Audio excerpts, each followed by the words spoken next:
Pemirsa, bersama pihak terkait, pemerintah Kabupaten Muara Enim mulai melakukan inventarisir lahan di sejumlah titik yang akan dibangun flyover sebagai langkah penganggaran pembebasan lahan.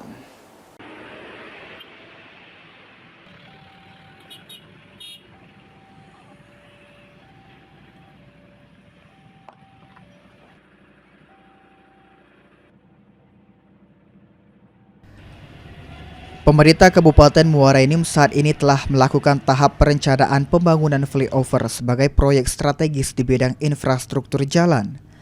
Pembangunan flyover akan dilakukan tepat di titik pintu perlintasan kereta yang sering mengalami kemacetan saat kereta melintas. Proyek strategis ini bekerja sama dengan sejumlah pihak termasuk pemerintah pusat.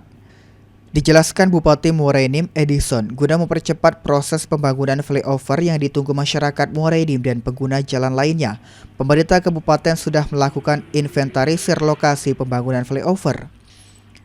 Menurutnya, inventarisir titik pembangunan sebagai langkah Pemkab Muara Enim untuk melakukan anggaran pembebasan lahan yang menjadi milik masyarakat.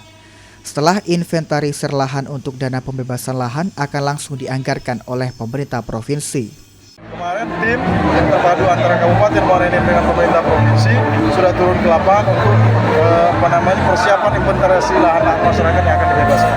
Untuk dana pembebasan di APBD ini kan kita sudah anggarkan itu panitianya.